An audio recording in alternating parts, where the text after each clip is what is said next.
여러분, 김재구입니다. 오늘 민주당 대표 이재명 의중교사 확실한 꼬리가 잡혔다. 자, 이렇게 말씀을 드릴 수가 있네요. 이재명이라는 분이 의중교사 사건 재판이 대장동 의대 신도시 성남 FC 사건과 별도로 이루어진 것으로 결론이 나면서 이 사건의 뿌리가 됐던 2018년 공직선거법 위반 사건이 일단은 주목을 받고 있습니다. 이것은요, 확률이 법정 구속까지도 가능한 그런 사건이라고 볼 수 있습니다. 2심에서 당선 무효형 벌금 300만 원을 선고받았다가 대법원 전원 합의체에서 무죄 취지로 파기환송하면서 이재명에게 기사회생의 계기가 됐던 이 사건이 결국 대장동 의중교사 등 다른 사건의 수사와 기소로 이어져 있기 때문인데요. 여러분, 2012년에 성남시장 재임 당시에 이재명이라는 사람이 친형 이재선 씨 돌아가셨죠? 이분 정신병원 강제 입원을 시도하는 과정에서 보건소장에게 강압 지시를 내렸다는 직권남용, 그리고 2018년 6월 13일 날 지방선거 당시에 선거방송에서 친형 강제 입원을 부인한 공직선거법 위반, 이것도 같은 시기에 선거방송 토론회에서 뭐라겠습니까? 오리발 내밀었죠.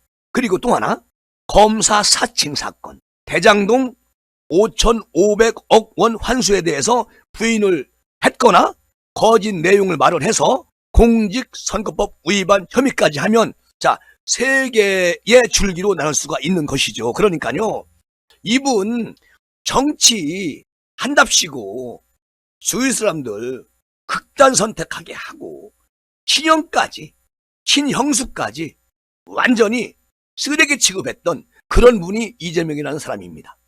여러분 다 알고 있잖아요. 그러니까 의중교사 이것, 그리고 검사 사칭 사건. 자, 검사 사칭 사건은 2002년으로 쭉 거슬러 올라가 보자고요. 그 당시에요, 분당 파큐브 특혜 분양을 취재하던 KBS PD가 검사를 사칭해가지고 김병랑, 그 당시에 성남시장이었죠. 이 시장과 통화를 했고, 이때 변호사직으로 있었던 이재명도 공모한 혐의로 기소가 돼서 벌금 150만 원을 확정을 받았었습니다.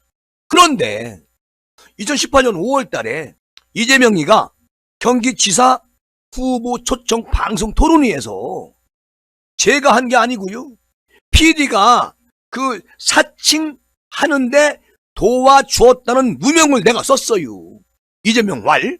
PD가 한 것을 제가 옆에서 인터뷰하고 있었다는 이유로 제가 도와준 거로 누명을 썼다. 자, 이렇게 말을 했어요. 그런데 공직선거법 위반 허위사실 유포로 기소가 됩니다.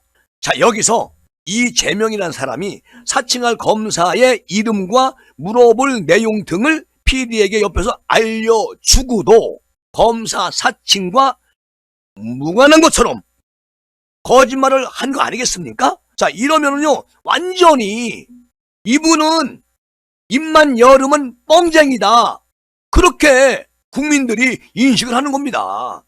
그런데 자, 이렇게 해서 이제 기소가 됐는데 1심, 2심은 누명을 썼다는 것은 사실 적시가 아니고 평가에 불과하다면서 무죄로 판단을 한 겁니다, 사법부에서.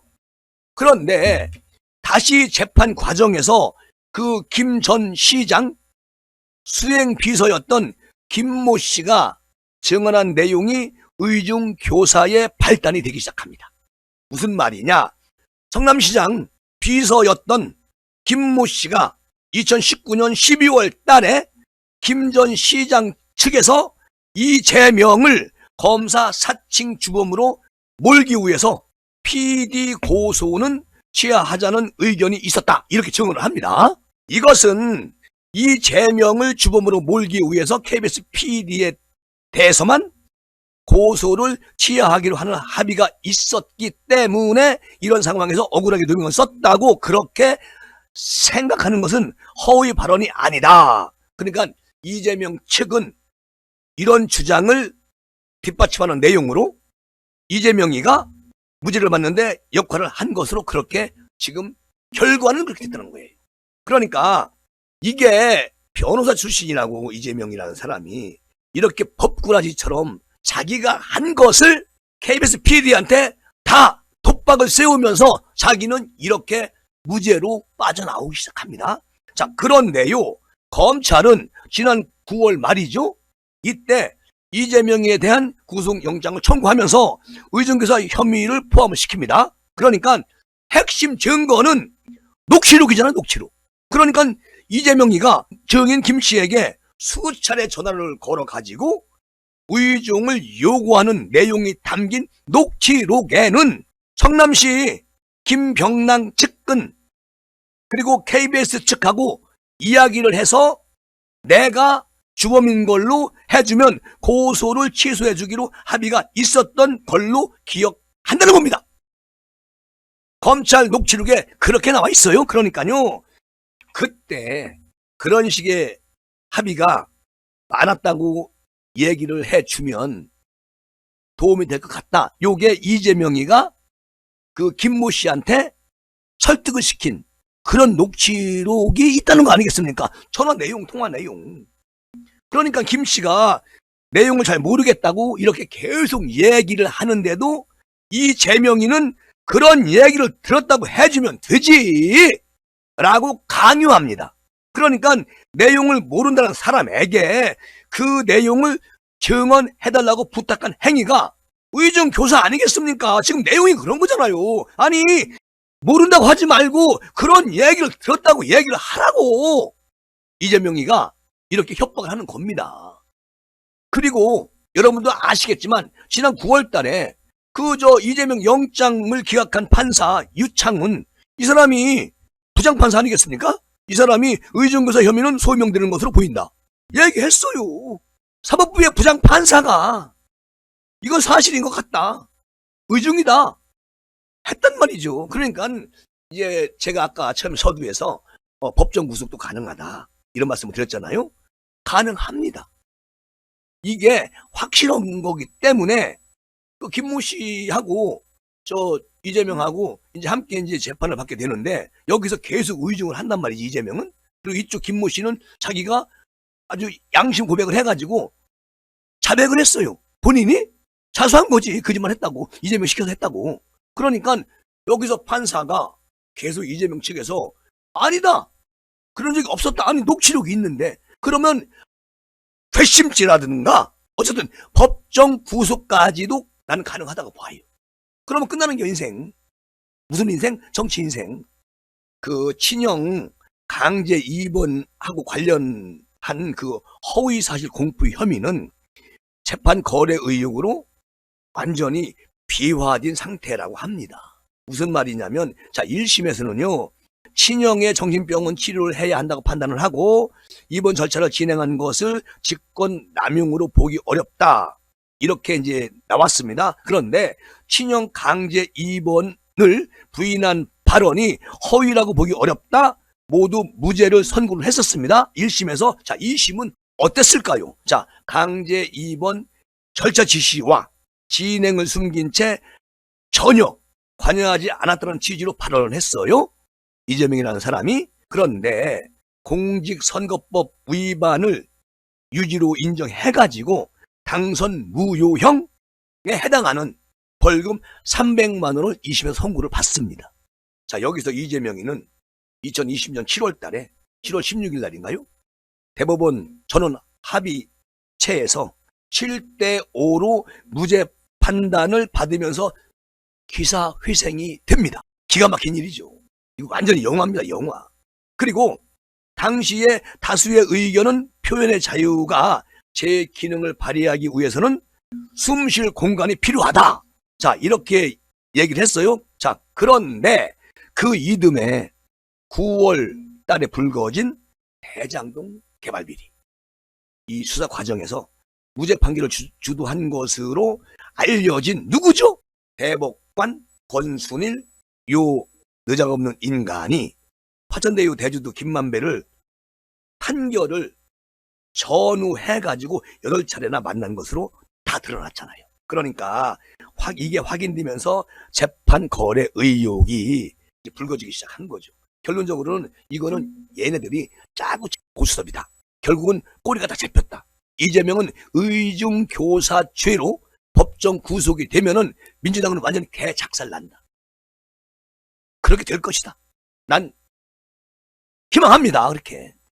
자, 권 전 대법관은 2020년 9월달에 퇴임한 이후에 그해 11월부터 화천대유 고문으로 월급 1,500만 원씩 고문료를 받기 시작합니다.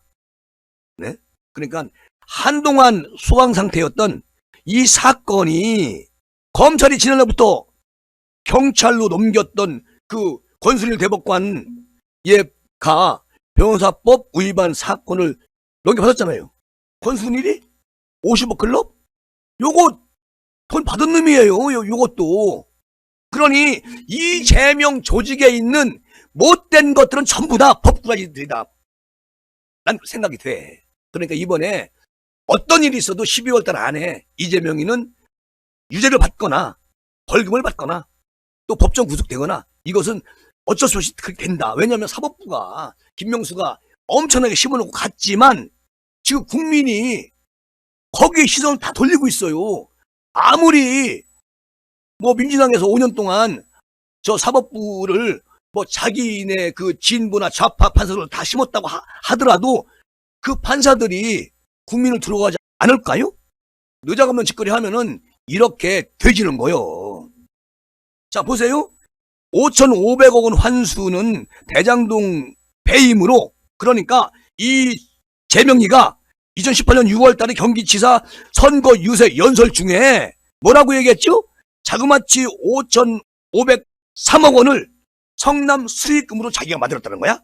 그리고 여기서 말한 게 요것도 검찰이 허위사실 6% 기소했어요. 이것도 거짓말이거든. 이재명은 입만 열으면 완전히 뻥튀기는 인간이야. 아니 손가락으로 하늘을 가려야지. 5,200만 국민이 보고 있는 데서도 이렇게 시시거리며 웃으면서 희덕거리면서 헛소리하고 있습니다. 이거는 과대망상병이 걸려있는 이재명의 어떤 그 정치 구도가 잘못되고 있다는 거야. 그러니까 민주당도 정신 차려야 돼요. 왜 저런 짓거리도 하느냐고. 완전 패거리들이 아주 양아 패거리들이. 그런데 실제 553억 이거 성남 도계궁하고 저 개발 컨소시엄 간에 약정에 불과하고 실제로 벌어들인 돈은 대부분 없다는 게 검찰 측의 얘기입니다. 그런데요, 저 1심하고 2심 모두 무죄를 선고했어요. 그리고 2,761억 원, 요거는 저 1공단 공원화 사업 920억 원 규모의 터널 조성 및 도로 확장 사업을 진행하기로 했고 1,822억 원은 현금 또는 임대주택 용지로 받기로 했으므로 이런 어떤 이익을 얻게 될 상황을 만들어준 거 아니겠습니까? 그러니까 이거는 뭐냐? 짜고 치는 고스톱이다. 국민의 피를 쭉쭉 빨아먹겠다는 거 아니겠습니까? 흡혈귀도 아니고 시부랄까지 그냥. 자, 대장동 수사 결과 이 내용은 배임 및 이해충돌법 위반으로 또 기소가 이어지고 있습니다. 자, 그러니까 공소장에 따르면 이재명이는 본래 대장동과 결합 개발로 진행될 예정이었었는데 1공단 공원화 사업을 민간업자들의 요구에 따라서 분리를 했다는 거예요. 무슨 말이냐? 성남 도계공이 받았어야 할 적정 배당 이익은 6,735억 원인데도 그에 현저히 미치지 못하는 확정이익 1,830억 원만 받아간 것으로 검찰 조사에서 밝혀졌다는 얘기죠. 개판이요. 얘네들 똥물 튀기고 있어요. 자, 거기에 따라서 민간업자에게 차액에 해당하는 4,895억 원의 이익을 몰아주고 공사에는 그만큼 손해를 입힌 배임 혐의가 적용된 상태입니다. 현재까지. 자, 이재명이는 기소된 사건들에 대해서 전면 무죄 주장을 하고 있고 장기간 법정 다툼을 하겠다. 내가 대통령이 되면 나중에 이거 다 끝나는 거 아니냐. 이런 느작없는 국민을 가재 개붕어로 아는 이런 개쓰레기 같은 그런 존재다. 결과적으로 2018년 공직선거법 위반 사건은 무죄 확정이라는 재판 결과와 별도로 증언 과정이 의중교사 요구로 이어지거나 아니면 허위사실 공표로 기소됐던 일부 내용을 다시 대장동 개발 비리 그것으로 기소로 포함시킬 수 있다는 얘기가 나오고 있습니다. 자, 한 법조인은 이런 말을 해요. 무죄 판결이 추후에 사법 리스크로 비화되는 것은 매우 이례적인데 검찰은 다른 거 필요 없어. 다른 건 어차피 이재명 측에서 법꾸라지들이 3, 4년 끌고 가요. 의정교사 하나만 어차피 이제 재판부에서 단독으로 하겠다 했으니까 이거는 다 결과 나와 있는 거예요. 요거 가지고 12월 전에 법정 구속시키든지 벌금 때리든지 아니면 집행유예 때리든지 해서 이재명 묶어놔야 돼. 그래 대한민국의 평화가 와. 난 그렇게 주장하고 싶어요. 오늘은 이재명에 대한 얘기로 시사를 했습니다. 자, 마무리하겠습니다. 지금까지 김재구였습니다. 감사합니다.